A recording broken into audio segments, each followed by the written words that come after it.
con voi direttamente dall'Italia Fulvio e dagli Stati Uniti Piero. Con viaggio tra cibo, curiosità, attualità e costume, per scoprire insieme come vivere al meglio tra la cultura europea e lo spirito americano. Pronti a unire gusto, salute e risparmio? Allora restate con noi perché Smart & Healthy sta per iniziare.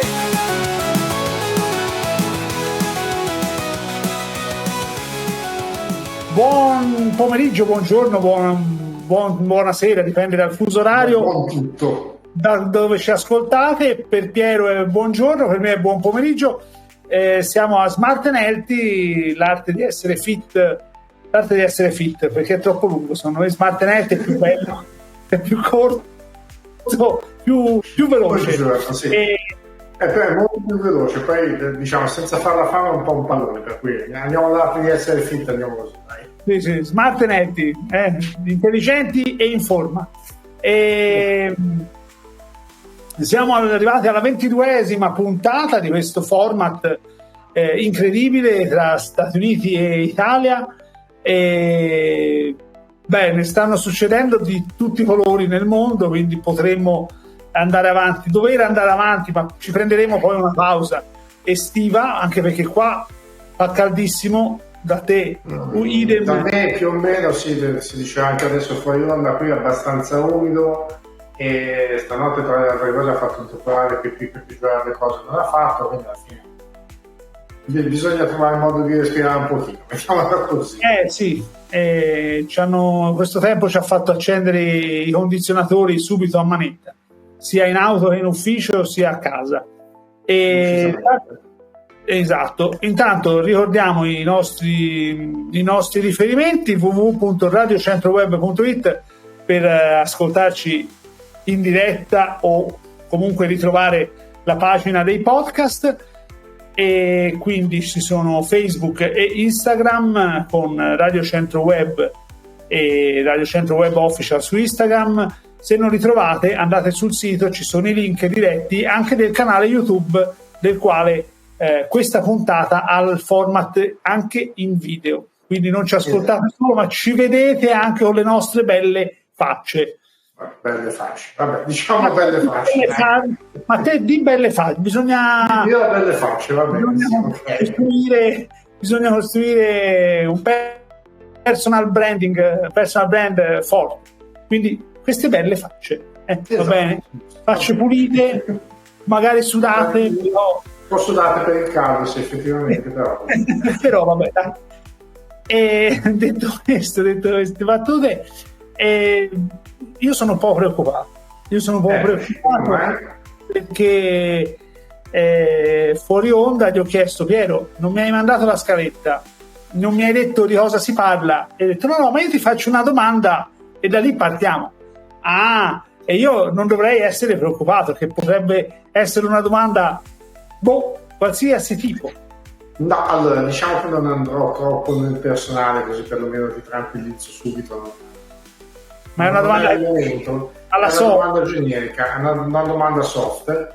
Però allora, diciamo che la mia idea iniziale era quella di proseguire un pochino nel discorso di settimana scorsa sui vari takeaway, McDonald's, fast food in genere, fast food in generale. E poi sono successe un tot di cose questa settimana e mi è ritornato in mente Israele continua a bombardare Gaza, poi si è messo a bombardare l'Iran ha risposto giustamente, secondo me, anche perché sono difficili. Dimmi. Scusami una domanda, ora uno che è a favore di Israele è un po', lasciamo perdere, non vogliamo qui dare giudizi, ma cosa credevano? Cioè, io bombardo uno stato così e loro dicono no. Sì, no, ma appunto è quello che mi sono chiesto anch'io, cosa pensavano, che loro potevano andare lì a bombardare tranquillamente e gli iraniani avrebbero detto sì, scusate, non abbiamo fatto nulla. Sì, rimanessero senza essere zitti buoni. No.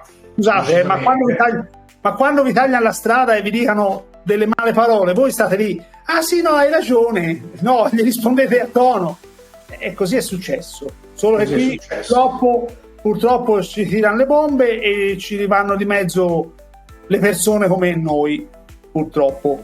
Sì, quella è diciamo la parte brutta della faccenda, che fosse una cosa che si limita solo ed esclusivamente ai membri del governo, uno dice che a barra sono deficienti, non si può fare altro, ma c'è in mezzo le persone normali. Esatto. Quindi, banda alle ciance, questa domanda. Bando alle ciance questa domanda, diciamo che parzialmente tu mi hai già risposto, però la mia idea era quella di chiederti di tutto quello che è successo questa settimana, partendo appunto dai bombardamenti israeliani per arrivare alla meravigliosa parata militare del presidente statunitense sabato insieme alle proteste del No King's Day. Volevo capire un attimino che cosa è arrivato in Italia di tutto. No, allora, un po' io guardo un po' le notizie su internet, un po' tante cose sono arrivate, poi anche frammentate, ma sono arrivate. E sui social poi, vabbè, se ne vede di tutti i colori, quindi non guardando la televisione non posso neanche... no, non l'ho preso. Zanzara, pensavo di pigliarlo. Ci sono anche le zanzare. E è un po' una lotta al controsenso, cioè una lotta con il controsenso, cioè a favore del controsenso, perché cioè in Israele sta succedendo quello che sta succedendo, i civili, chiamiamoli così, i civili si meravigliano che questa situazione vada avanti e che nessuno gli ponga fine, però dall'altra parte chi è che dovrebbe porre fine e che tira fuori delle assurde, vabbè, lasciamo stare, delle soluzioni assurde come quella che mette Putin a fare da paciere tra Iran e Israele. Ma allora ti dirò che per quanto assurda la cosa possa sembrare, forse, e dico forse, potrebbe smentirmi chiunque, e provare a farlo tranquillamente, non c'è problema, però siamo aperti al dialogo. Esatto, non c'è nessun tipo di problema.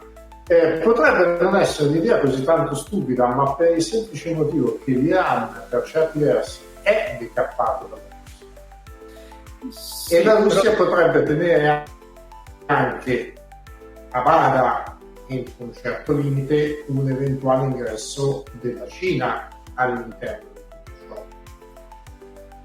Non è stata pensata così tanto male, paradossalmente. Ok. Per quanto stupida possa sembrare. No, non stupida, cioè assurda, nel senso Putin è già impegnato in un altro conflitto, che anche quello è assurdo, e ormai va avanti da anni. Sì, e diciamo che non ha generato lui neanche fare altre cose. Per quanto no, vabbè, sì, in effetti sì, è stata l'Ucraina, vabbè. Anche perché le menti corte, le memorie corte non si ricordano del 2014, però vabbè. Non siamo qui per buttarla in caciara, diciamo così.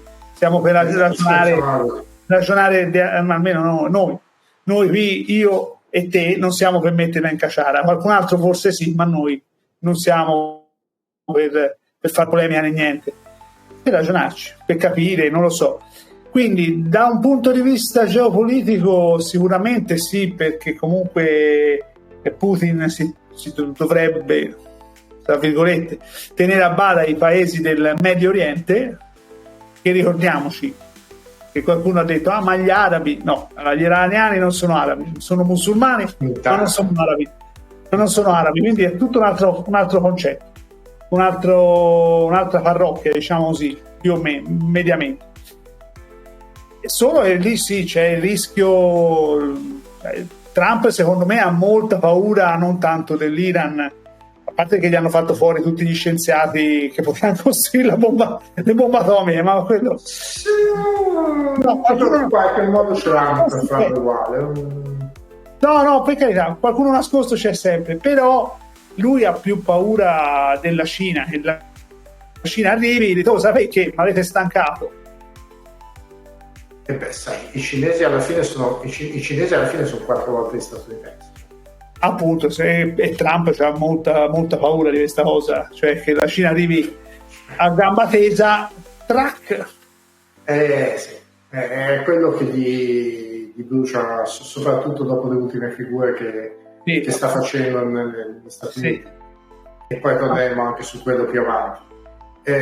Poi un'altra cosa che non ho capito, perché io posso capire il conflitto un po' all'inizio, ora è diventato proprio, cioè ora da diverso tempo è diventato proprio biecamente becero come conflitto, perché ormai la Palestina e i palestinesi non hanno altro che da poter sperare nel cessate il fuoco. Cioè Netanyahu sembra che non avverrà mai, e se non depongono Netanyahu, che secondo me ha perso un po' anche il capo, la ragione, sai, a una certa età il decadimento cognitivo e la demenza un po' fanno, la demenza senile si fa tanto, si fa sempre più forte, però sembra che sia un Israele contro il mondo islamico.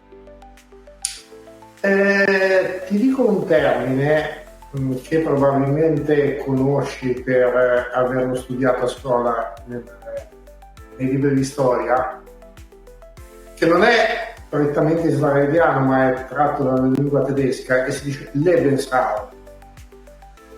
Sì, ma non il significato così lo diciamo anche nostro, che fondamentalmente è il territorio vivibile. Ah, ok, sì. Sì, vabbè, lasciamo stare per come è stata creata Israele, vabbè, dopo il 48. È che fa dispiacere che dopo la guerra, insomma, che da martiri quali sono stati, e nessuno gli toglie questo, purtroppo, questa serie di accadimenti accaduti durante, sì, è un gioco di parole, accaduti durante la seconda guerra mondiale, ma ora si sono posti nel lato opposto.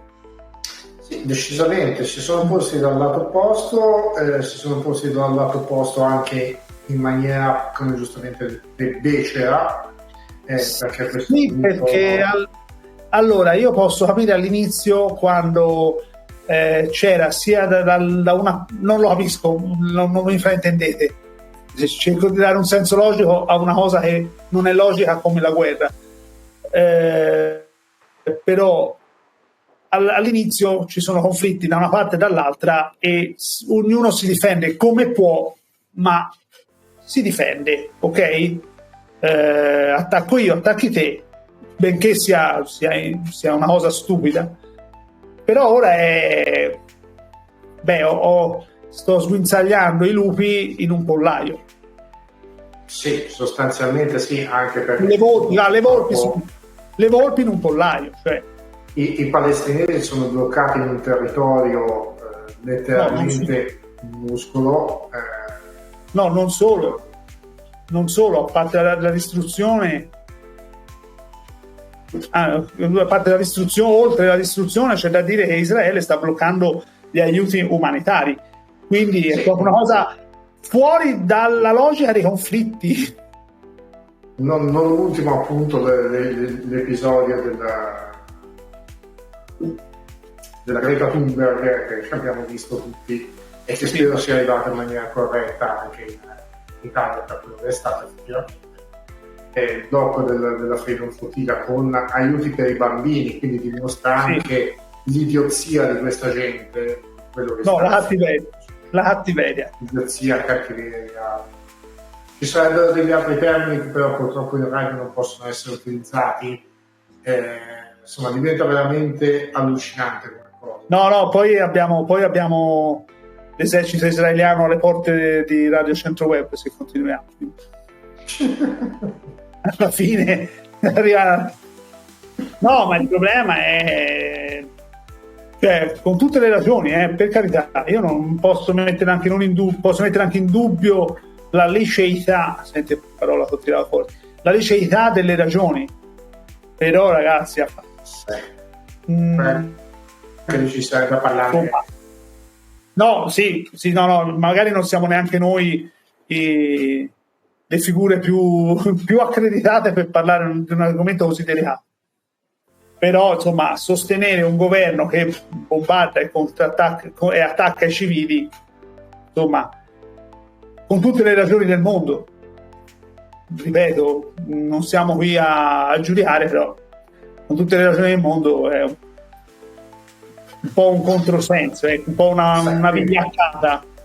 Qui negli Stati Uniti ci sono anche tante ragioni economiche dietro questo, perché sì, certo, ma chiaro. Una parte sono dei rappresentanti politici statunitensi, il presidente incluso, sono finanziati da Israele, quindi alla fine certo, sì, ma un conto è dire caro Netanyahu, noi ti si dà tutti i appoggio possibili, però penso che ora basti, non doveva succedere, però sai, è come qua.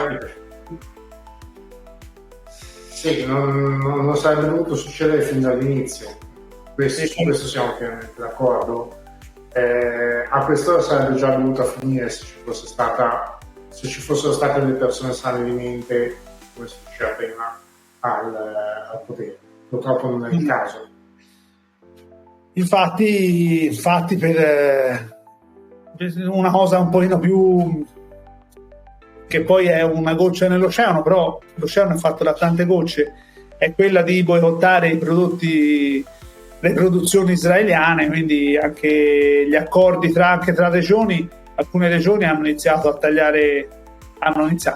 tagliato le collaborazioni economiche con Israele.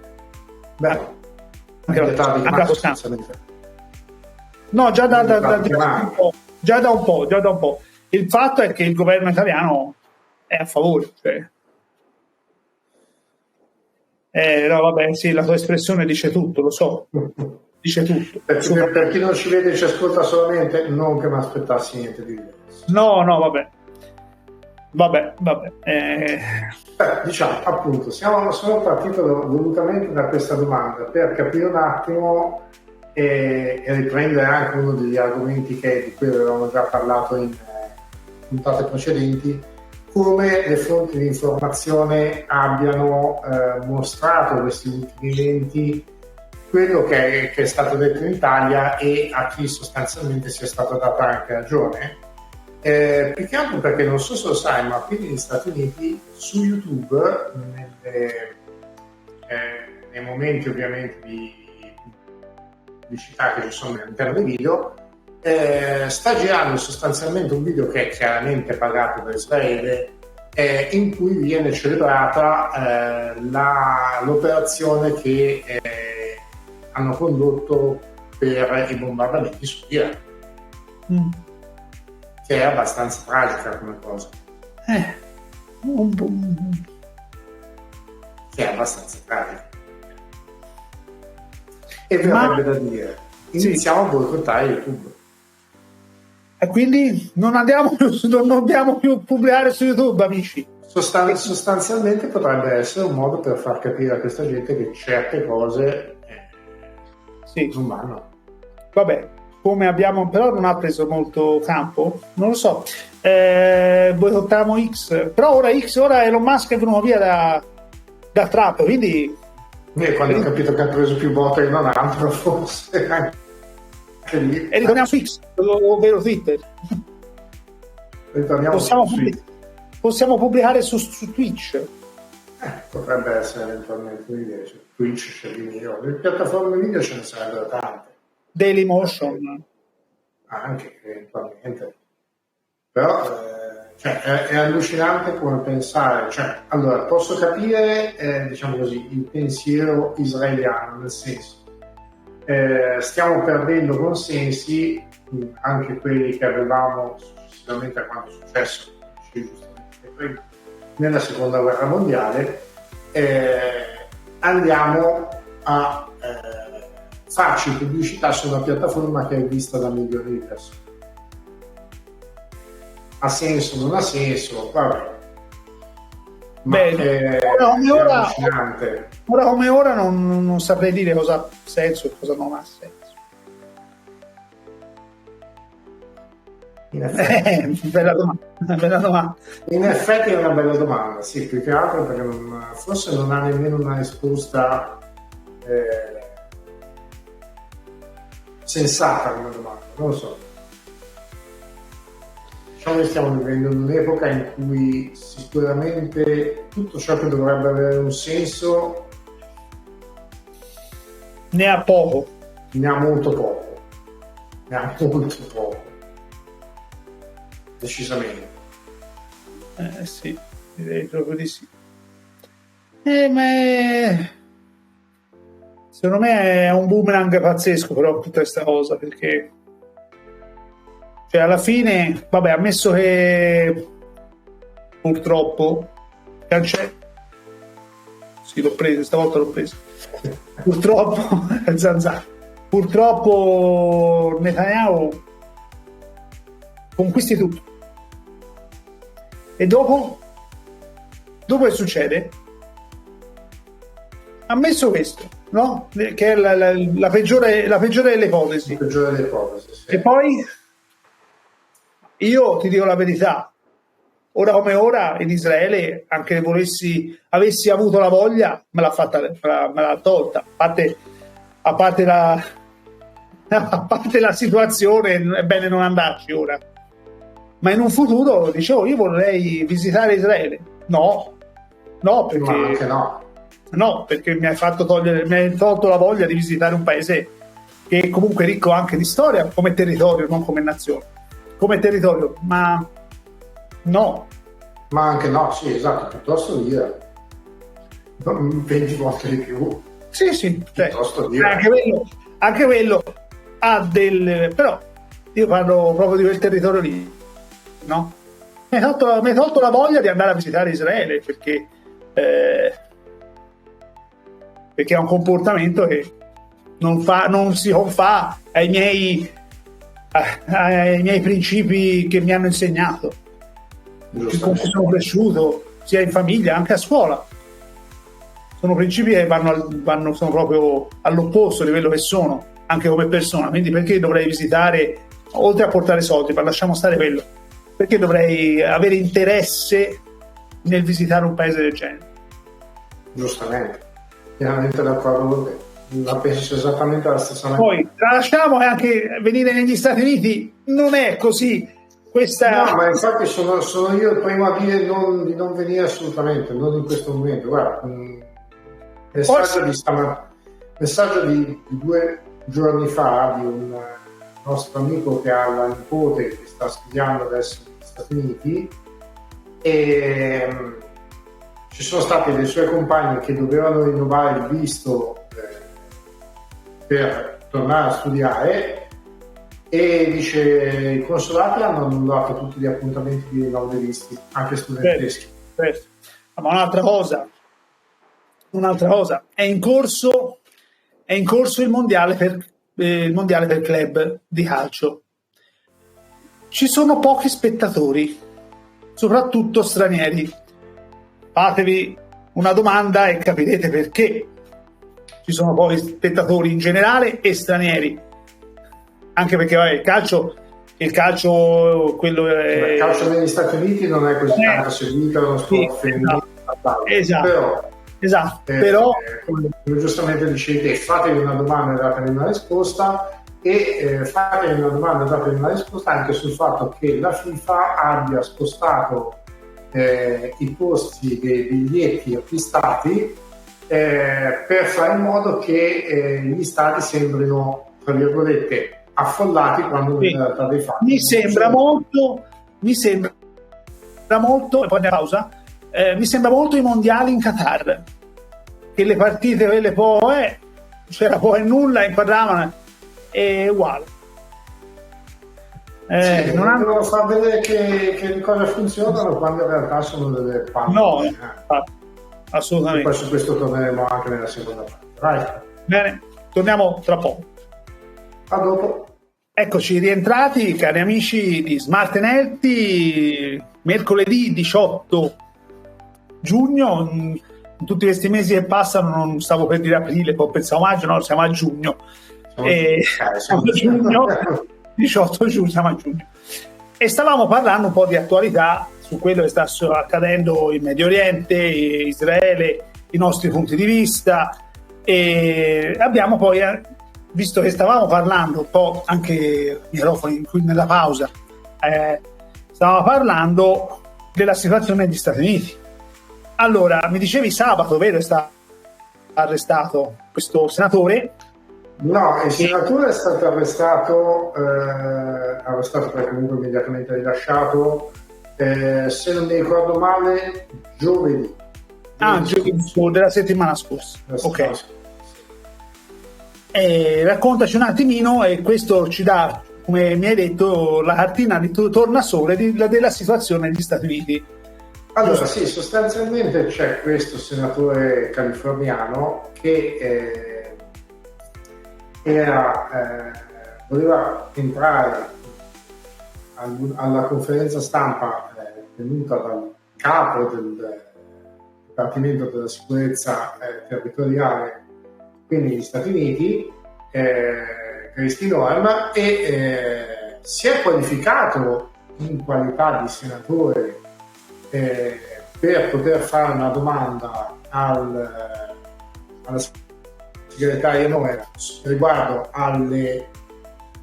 non si possono definire in maniera diversa, sono ai sequestri di persona che stanno avvenendo ad opera del Dipartimento dell'ICE, e questo senatore è stato immobilizzato nonostante appunto si sia identificato dall'FBI, e è stato ammanettato e portato fuori dalla sala dove si stava svolgendo questa conferenza stampa.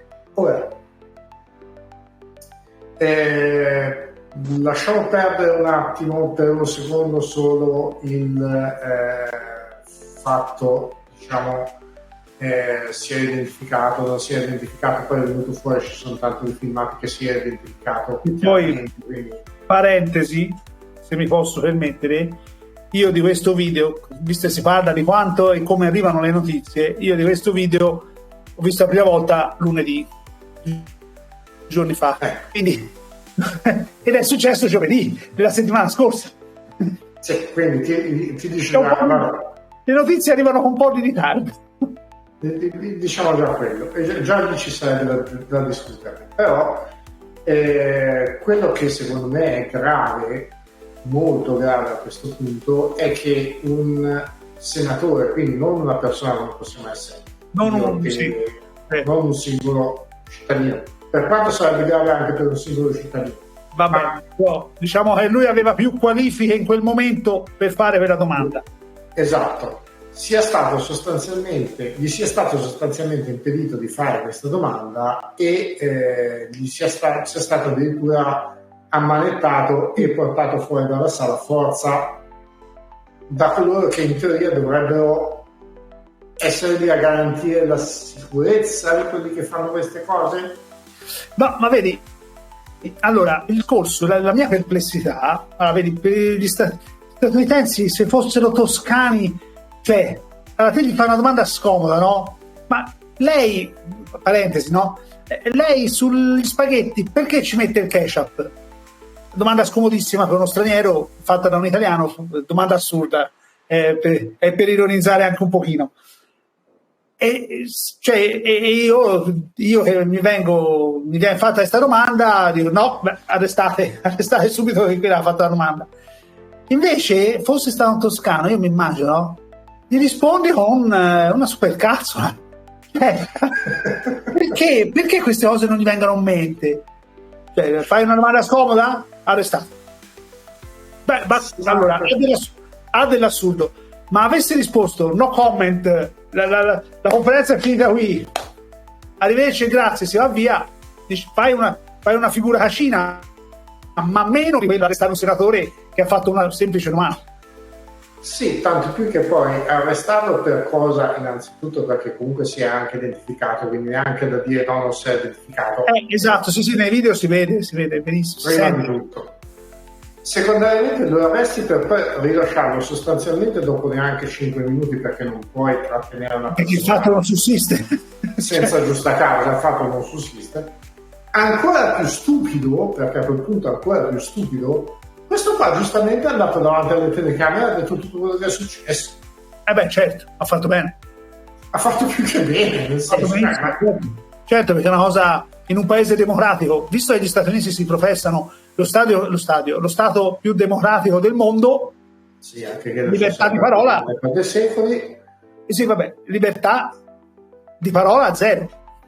Sì, no, libertà di parola sostanzialmente democraticità sottoterra. E fondamentalmente anche il fatto che comunque determinate cose succedano a metà del 2025 dà, come si dice giustamente all'inizio della seconda parte, l'idea della situazione attuale. Sì, stiamo tornando indietro di decenni. Stiamo tornando indietro all'Europa di 80 anni fa sostanzialmente. Vabbè. Ma forse anche meno, ma... Sì. Allora, sì, roba assurda, che poi cercano, gli Stati Uniti cerca di, come si diceva prima, di nascondere i numeri, visto che si parla perché anche questa notizia di questo senatore, almeno sul mio cellulare, perché poi alla fine bisogna anche dire, bisogna distinguere, perché magari ne hanno parlato sulle più importanti testate giornalistiche, però sul mio cellulare è arrivato lunedì, ok? Quindi io Fulvio l'ho saputo lunedì di questa cosa qui, e si cerca in qualche modo di filtrare, nascondere, poi non ci riescono, e come si diceva anche prima del mondiale per club, no? Che i numeri degli spettatori sono pochi, e è vero che il calcio non tira come in Europa, non è allettante, non ha l'hype europea. Infatti l'idea di fare un mondiale per club, non un mondiale, perché poi alla fine, se ci pensi, anche il mondiale negli Stati Uniti di USA 94 aveva avuto più seguito, secondo me. Bisogna tornare indietro negli anni. Sì, bisognerebbe capire un attimino effettivamente quanti spettatori ci sono stati, a parte che da quel poco che mi ricordo gli stadi tutto sommato mi sembrati abbastanza. Sì, nel 94 io mi ricordo, avevo 13 anni, però io mi ricordo che insomma gli stadi c'erano persone agli stadi a vedere le partite di Stati Uniti USA 94. Sì, mondiale per noi nefasto, non lo ricordiamo, va bene? Non diciamo nulla. Non è come quello del 2002, meglio, ma anche quello del 94, vabbè. Anche quella è stata brutta, vabbè, ok. Quindi si meravigliano su certi momenti. Sì, no. Quindi si meravigliano dei numeri che sono bassi, degli spettatori. A parte, secondo me non hanno fatto neanche promozione territoriale, ma questo è una cosa, un ragionamento mio personale. Almeno qui da noi poco e nulla, non credo che effettivamente lo sappiano in tantissimi. Bisogna vedere anche le città coinvolte, che io proprio non mi sono interessato, perché secondo me è soltanto un modo per far soldi, ma per le squadre, perché neanche per le squadre, per sostanzialmente, perché poi la squadra fa soldi se c'ha la gente che va a vederla, ma anche se vinci le partite singole. No, ha soldi anche se vince le partite singole. Infatti io auguro all'Oakland di vincere almeno una partita e si prende un po' di soldi, e visto che è una squadra dilettantistica e ha perso 10-0 contro il Bayern Monaco, con il portiere che ha dovuto chiedere permessi, ferie, che fa il magazziniere, permessi, ferie per poter giocare. Poi certo, anch'io avrei fatto carte false per giocare contro il Bayern Monaco, non mi ricordo il partito. Sicuro. Però come numeri, come gestione, visto che mi stavi dicendo, e questo lo sapevo anch'io, dei posti, con l'imposto dislocato da altre parti per far sembrare che lo stadio sia comunque mediamente pieno, mi è venuto in mente sì, questo che dice, oh, Sì. è un po' come al cinema, no? Hanno fatto come al cinema, te lo sai come fanno al cinema qui? No, come fanno? Allora, metti caso, vai a vedere un film di nicchia, ok? Ok. Siamo in 3 Mhm. a vederlo. Magari io dico, guarda, voglio stare laterale, quell'altro dice voglio stare in piccionaia e uno voglio stare in prima fila perché voglio farmi venire il torciolo. Bene? Mhm. Quando si va a prendere il biglietto, il sistema di gestione ci mette tutti vicini. Non so perché siamo in 3 su una sala Perché probabilmente, da 50 posti, da 60 posti, perché 100 posti. probabilmente sostanzialmente basta uno che piglia 3 biglietti insieme perché pensa che sia che vogliate stare insieme. No, ma anche a distanza di... Vabbè, questo magari è l'algoritmo del sistema di gestione. Che fa... E stanno facendo, e per il mondiale per club stanno facendo la stessa cosa. Siamo in 5, tutti 5 vicino, in maniera magari 3 sopra e 2 sotto, così sembra che ci sia gente. No, ma quella più clamorosa che ho sentito sempre riguardo a questo sistema è che lo stanno facendo, cioè stanno spostando la gente nei posti che poi sanno che verranno inquadrati. Certo, vabbè, è chiaro. Perché ovviamente devi far vedere che chi è in televisione devi far vedere che sta pieno.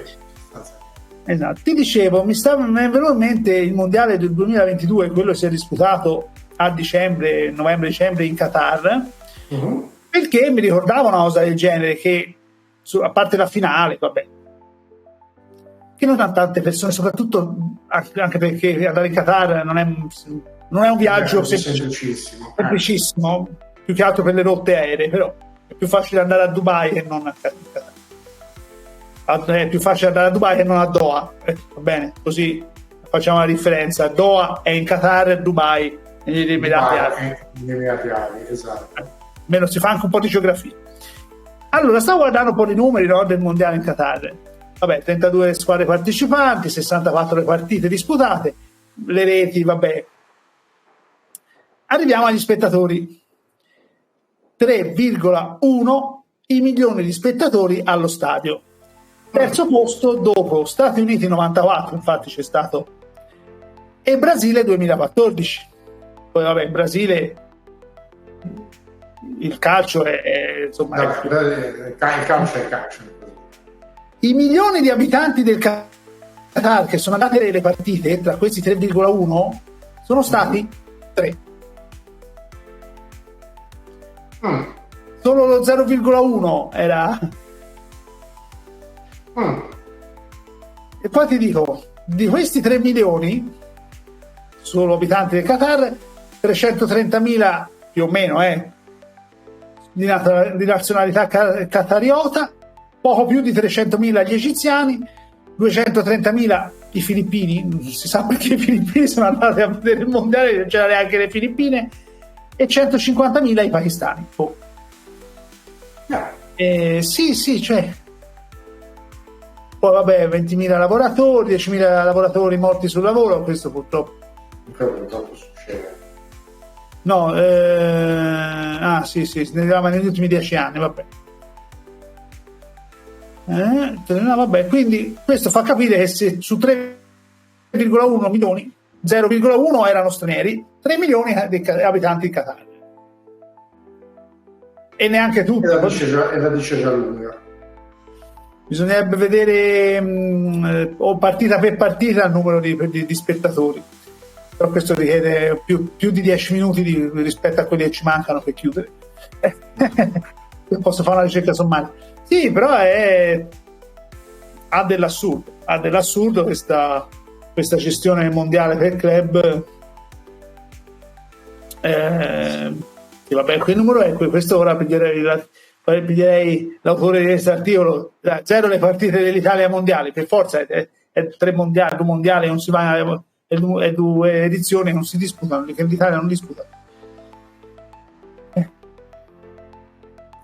Mi sa che non lo so, via. Si sta poi a vedere come finirà effettivamente, quali saranno poi le cifre sì, no, come si diceva prima, l'idea è non assolutamente, se non avete necessità impellente, per nulla, vabbè. Sì, ma infatti no, vabbè, in quel caso lì voglio vedere le città coinvolte per il mondiale, nel mondiale, perché non è possibile che negli Stati Uniti non sappiano che hanno un evento mondiale. E l'unica che so è Miami, perché sì. parlare. Allora, Stati Uniti, no, non mi devi dire dei dazi. Ho cliccato Stati Uniti e mi dava. Allora, partecipanti 32. Allora, allargamento, assegnazione dei posti, squadre, stadi. Allora, diciamo che spaziamo sulle due coste. Sul centro non c'è poco. Sì, perché c'è Orlando e Miami in Florida, Atlanta, Charlotte, puoi andare a vedere la Charlotte. A Washington, Philadelphia, New York, Cincinnati, Nashville, Los Angeles e Seattle. Comunque abbastanza sparso, tutto sommato. Sì. Non limitato solo a determinate zone. No, non è solo sulla costa, insomma, è maggiormente sulla costa est, però.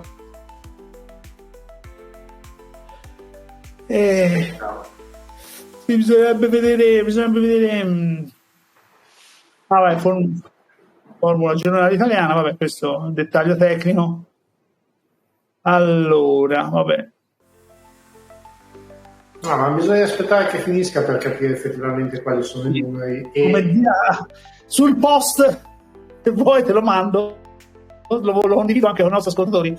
Come diavolo funziona questo mondiale per club? Ci sono tanti gironi, più che altro non ho capito, questo dovrei affrontarlo, ma noi di calcio ne parliamo poco a Tribuna Staff. La concezione del ranking, cioè ci giocano delle squadre europee, che non hanno fatto niente quest'anno, mentre qualcuno che magari ha vinto qualcosa non c'è, non lo so. Sono i famosi misteri della fede, no? Infatti ci si pone determinati tipi di domande, non si riesce a dare una risposta. No, vabbè, 32 squadre partecipanti da tutto il mondo, vabbè. Allora, alcune l'hanno fatto vincere la Coppa principale, la principale Coppa continentale. Insomma, si qualificano le vincitrici delle ultime 4 edizioni della Coppa Libertadores in Sud America e della Champions League in Europa. Altre squadre parteciperanno invece grazie alla posizione ottenuta dal ranking confederale, cioè le classifiche delle squadre delle varie confederazioni si basano sui risultati ottenuti negli ultimi 4 anni. Ecco perché è così che si sono qualificate le 2 italiane, Inter e Juventus, perché guardano, è un po' come a scuola, no? Quando vai a fare l'esame, quando vai a fare l'esame guardano il programma non dell'ultimo anno, degli ultimi 3 anni. E così la qualificazione a mondiale per club è: cosa hai vinto 4 anni fa? Ho vinto la Champions League. Bene, poi hai quasi rischiato di retrocedere, però questa vittoria dà la qualificazione. Vabbè,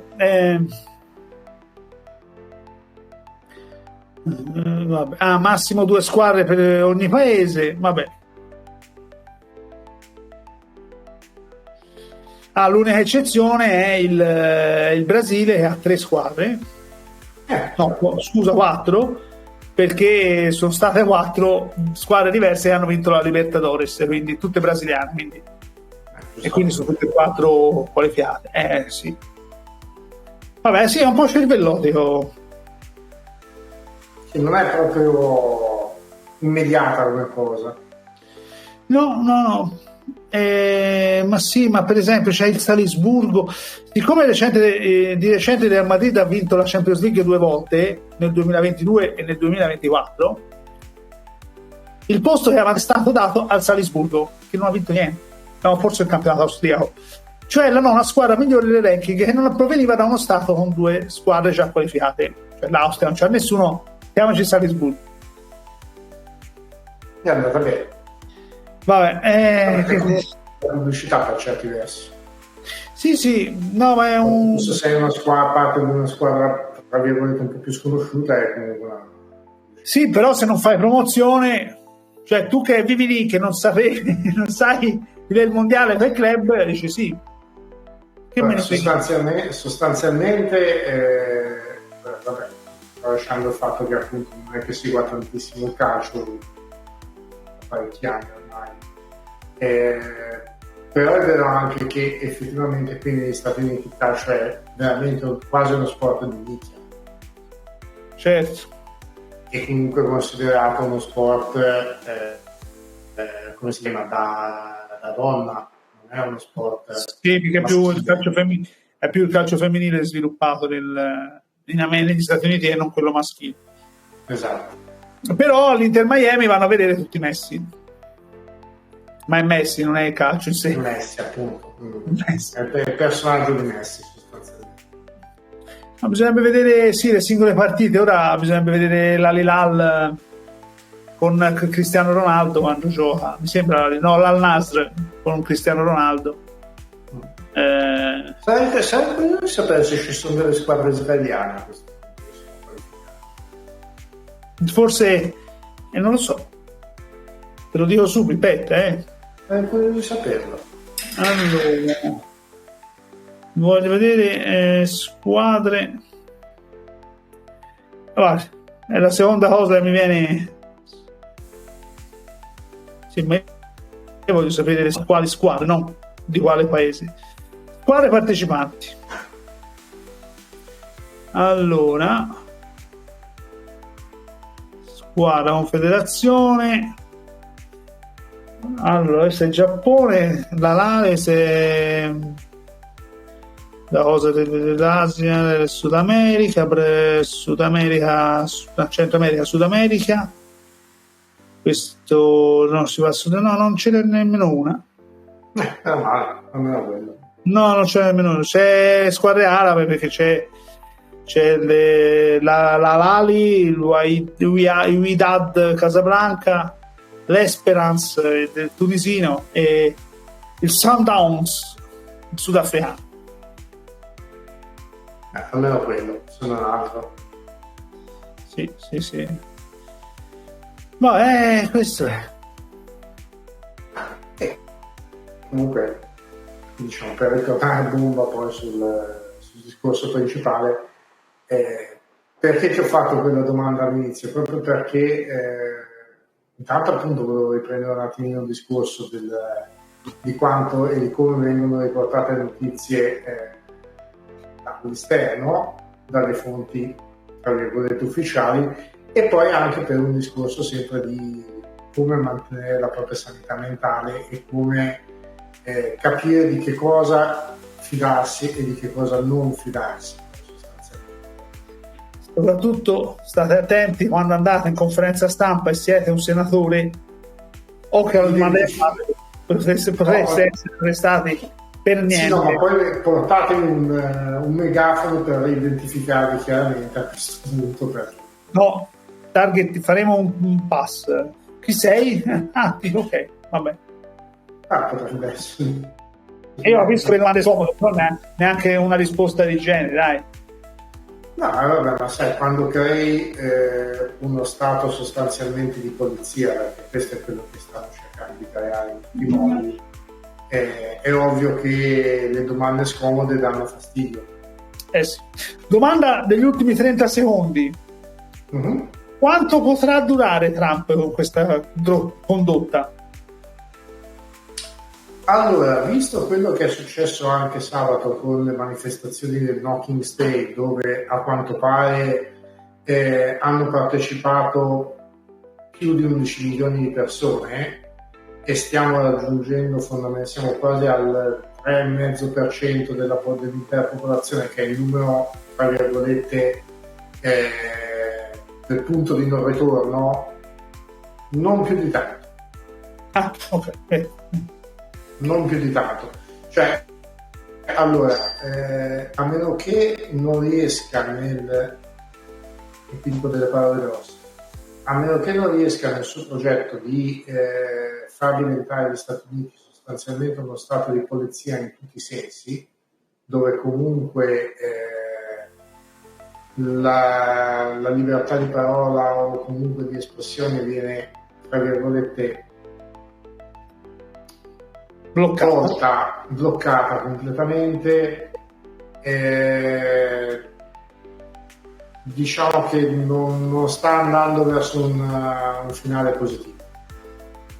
Si sta dando non dico, quella se l'è già data più di una volta. Malvoluto non è mai troppo. No, esatto, mettiamola così, malvoluto non è mai troppo e le conseguenze potrebbero essere più serie di quelle che si possono immaginare. Ma saremo qui a documentarlo con voi, cari amici di Smart & Healthy, e noi ci ritroviamo mercoledì prossimo, caro Piero. Sì. Siamo d'accordo? Mercoledì prossimo, per conto mio sì, poi sai, ormai visto quello che succede da un giorno all'altro, cioè noi facciamo una trasmissione oggi, come si è sempre detto anche nelle trasmissioni passate, facciamo una trasmissione oggi, però poi domani o domani l'altro succede qualcosa di eclatante e noi dobbiamo riparlarne settimana prossima. Ma neanche domani o domani l'altro, la sera, ore, proprio perché qui ormai è questione di da singola ora a singola ora. Vabbè. Per cui aspettatevi di tutto di più. Gli Stati Uniti minuto per minuto. Prima c'è sulla Rai Radio 1 c'è il calcio minuto per minuto. Da Smart & Healthy passiamo a tutti gli Stati Uniti minuto per minuto. Dai, così. Trump minuto, le nefandezze di Trump minuto per minuto. Vabbè. Sì, non è qualcosa di peggio. Ah, bene, ok. Bene, detto questo, cari amici, noi ci ritroviamo mercoledì prossimo, è 25 giugno 2025, 25/06/25. Davvero? È palindromo, perché lo può leggere. Vabbè, licenza poetica questa. Rimanete con i programmi di Radio Centro Web. Vi ricordo le vecchie puntate podcast, se avete piacere o vi siete persi qualcosa le ritrovate su Radio Centro Web podcast su Spotify. E niente, noi rimandiamo a settimana prossima, Trump permettendo, e qui non si sa mai, qualcosa alla fine ci oscureranno anche noi, ma noi riusciremo a trasmettere anche. Non faccio oscurare. Non ci facciamo oscurare a nessuno. Ciao Piero, grazie ancora. Ciao, alla prossima.